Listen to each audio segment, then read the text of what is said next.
Olá, pessoal, falando desse livro aqui, Jesus e o Templo, do Martin Volkmann. Esse é um livro da editora Sinodal, editora Paulina, de 1992. É uma tese de mestrado do Martin Volkmann no Instituto Ecumênico de Pós-Graduação da Escola Superior de Teologia de São Leopoldo, Rio Grande do Sul. Eu já falei alguns mais comentários na parte 1, agora eu vou falar uns comentários finais aqui. Bom,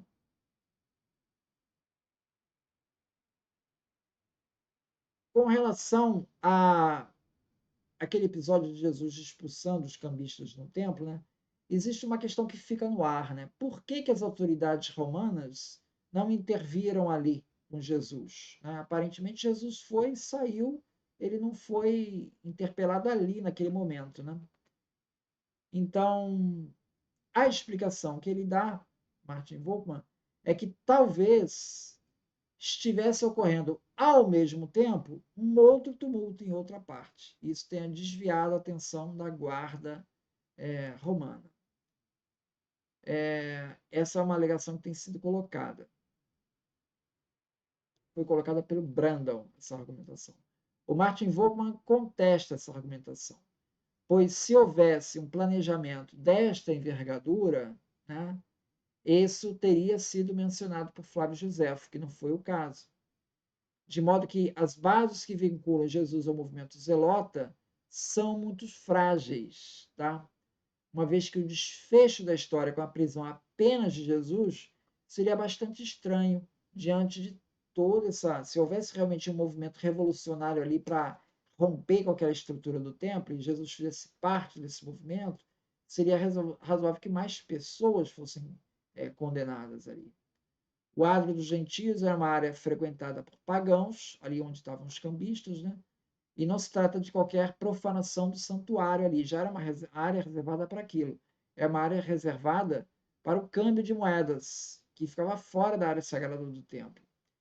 Em uma abordagem sociológica, aqui se entende que o episódio mostra uma manifestação do conflito entre a cidade e o campo, ou seja, um conflito entre Jerusalém e as regiões interioranas, povoadas pelas camadas mais pobres judaicas. Né?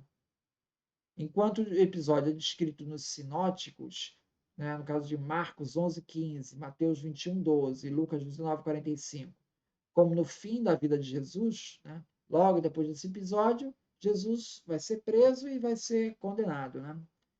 O Evangelho de João, curiosamente, coloca esse episódio no início do ministério de Jesus, por ocasião de sua primeira visita à cidade, primeira Páscoa. Martin Volkmann destaca que a cobrança de impostos por Roma e pelo templo significava uma dupla tributação, que significava, no total, um terço da produção agrícola do camponês era pago em impostos. Então, de tudo que ele produzia, 33% ia para pagamento de impostos. John Crossan destaca que a reconstrução do templo de Herodes ele se estendeu por décadas. E essa reconstrução, assim como outras obras, representava uma oportunidade de emprego para muitos judeus. Ademais, os romanos, ao saquearem o templo após a morte de Herodes, em 4 a.C., conseguiram algo como 400 talentos, segundo Flávio Josefo. Isso aparece em Guerras dos Judeus 2,50 e Antiguidade Judaica 17, 264. Enquanto que os rendimentos de Herodes Agripa, que governou a Judéia de 41 a 44 depois de Cristo, somavam 2.000 talentos. Então, veja, ao longo de 4 anos, ele arrecadou 2.000 talentos em impostos. Daria 500 talentos por ano. E só naquele saque lá, foram 400 talentos. Então, e aí, por ter sido um saque, né, provavelmente esse dinheiro não era imposto a ser pago para Roma, era imposto de doações, de dinheiro ali dos próprios judeus ali.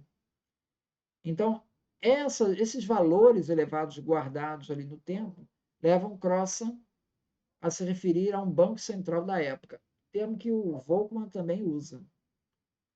Ele diz assim: o templo é um depósito de valores provenientes de sua função precípua, sacrifícios, primícias, votos, diadracma, que é o imposto do templo, ou em decorrência de doações em dinheiro ou objetos de valor.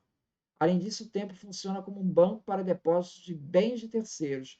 Com todos esses recursos à disposição, o templo funciona ao mesmo tempo como um banco que concede empréstimos a juros. Por esta sua função central na economia local, o templo desempenha simultaneamente o papel de banco central, ele tem influência na circulação interna da moeda, bem como na fixação da cotação de moedas estrangeiras. Martin Volkmann destaca que a intervenção de Jesus ali com os cambistas é simultaneamente revolucionária, não no sentido de uma ocupação chamada da área do templo com o intuito de derrubar, né, expulsar as tropas de ocupação, combater, iniciar uma revolta ali. Não nesse sentido. A atitude de Jesus difere do programa Zelota, que, em última análise, visa apenas mudar o comando. Jesus, ao contrário, ele quer uma mudança radical, cortando o mal pela raiz. O ídolo do dinheiro, Mamon, né, o ídolo do dinheiro, é desmascarado como falso Deus. Martin Volkmann observa que também Joséfo refere-se a Agripa II, neto de Herodes o Grande, representante de Rama na Judéia, no tempo da pregação mencionada de Paulo, como tendo pronunciado as seguintes máximas: a ajuda de Deus está junto aos romanos. Pagai os impostos, sede obedientes ao procurador Floro. É porque Jesus ele fala coisas parecidas. Quando perguntado se deve se pagar o imposto, ele diz: dai a César o que é de César e a Deus o que é de Deus. Então, sugere que o imposto de Roma deva ser pago, né? Então, essas máximas, né, elas também eram ditas aí, segundo Joséfo, pelo representante de Roma, Agripa II, depois de Jesus, né? Já na época de Paulo, que ele também dizia coisas parecidas, como pagar os impostos, ser de obedientes e procurador Flora.